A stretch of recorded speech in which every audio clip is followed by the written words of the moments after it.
like moving it. Oh, there you go. All right. Okay. Get out of the way. All right. Good afternoon. Thank you. Good afternoon. I'm here with the voice of Army Athletics, Rich DeMarco. This is an interview that I know we're all excited to do. Other than the voice of Army Athletics, can you tell the viewers / listeners, a little bit more about yourself aside from that? Well, first of all, thank you so much for having me. You guys do an awesome job. Thank you. Appreciate that. And Army is lucky to have me covering all the athletics teams.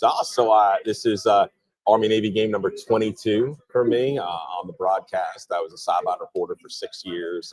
2010, started doing the play-by-play. So this is the Army Navy game number 16 for me in the booth. And I'll tell you, it never gets old, right? You see all the excitement around here. I mean, I grew up in North Jersey, went to a handful of Army Navy games when I was a kid.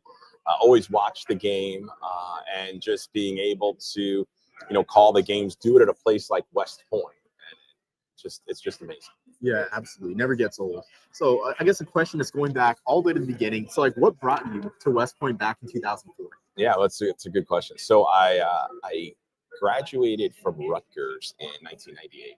Worked a couple jobs in radio out of college, and in 1999 got hired at a radio station in New Brunswick, New Jersey, and I covered Rutgers, did some women's basketball play-by-play, did pre and post for men's basketball and football. And in 2001, I found out about this is internet finding jobs, right? I found out about a job open at West Point, applied. I think I got in a little late in the process. They liked me and said, hey, if anything comes up in the future, I will let you know. And then early in 2004, they called me and said the job was open. Would I want to interview? And I'm like, absolutely.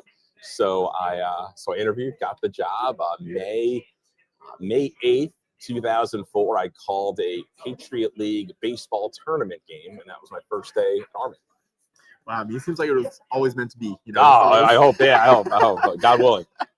All those years ago. So I guess it's a pretty basic question. What's your favorite part of the job? Just being the voice of interacting with the fans, number one. And I just think the fans are everything, right?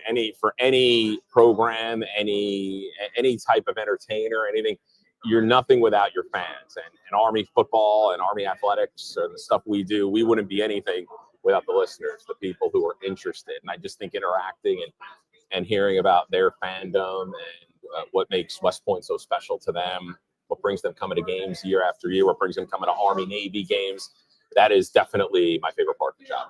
I know the Firstie Club is going to be, proud to hear that, we love interacting. Come out, Firstie Club, Army Navy. Well, we're done for the year with This Week in Army Football, but we love coming out and interacting with our fans. Yeah. So another question I have is what are your favorite moments that you've called over the past 22 years? I mean, look, it's so funny. It's like, people ask me about favorite Army Navy game, favorite Commander-in-Chief's trophy championship ring. I mean, it's like picking between kids, right? I mean, you can't say, but what I will say is, look, we're back in Baltimore.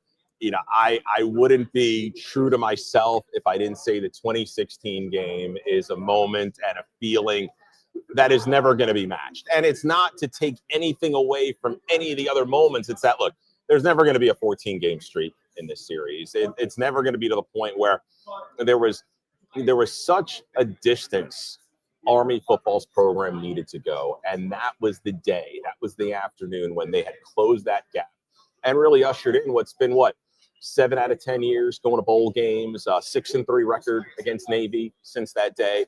So that's if I had to pick it, but I wouldn't be truthful if I didn't say it. The 2016 win here in Baltimore over Navy. I had a feeling you'd say that, honestly. It's gotta be. Due respect to Kenneth Brinson stripping the ball in 2018, the snow in 17, the COVID Army Navy, which that's up there too. It might be number 2. But I'm saying come on, 16, nothing's gonna stop top 6. I'm sure a lot of fans feel that way too, just thinking their favorite moment as a fan too, because so many just come to mind. Look at the passion of the cadets storming the field, the fans storming the field. I mean, that was just that was special, truly special. So shifting gears a bit, so I did my homework, or we did our homework, looking at your past job as a public relations assistant and public address announcer for the New Jersey Red Dogs. Oh yes, and the City Hawks. Long time ago. So how was that? I love arena football. I love arena football too. So we're kindred spirits. So I in college, summer before my senior year, I interned for the Red Dogs arena team.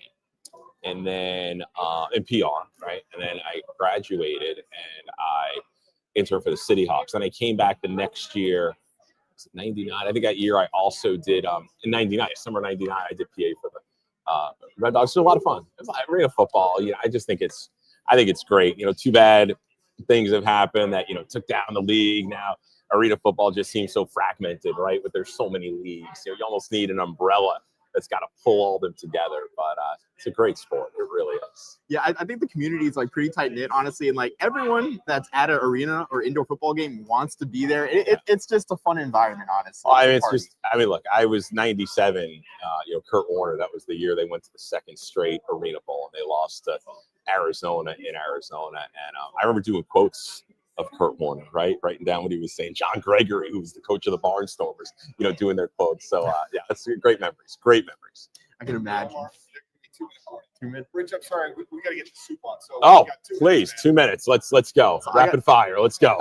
I got to ask this one because Rob. So how did you land the gig to be the PA announcer for college football 25 and 26? That's a good question. First, that's all. So I had known, just through different things, I got to know some of the people at EA, and they gave me a call and said, "Hey, do you want to audition?" I'm like, "Yeah, of course. When? Where?" So I got on a Zoom call with them, and they called me a couple weeks later, and they said, "Hey, you got to keep it secret, right? Until the game came out, and or until they announced whatever was going on with the game." But it's awesome. People, I tell you, it's all about people, right? The people at West Point are amazing, and I always say this: the people at EA Sports, when you play that game, they are also passionate about the game, and they're just good people. I can't say that enough about the people I get to work with there.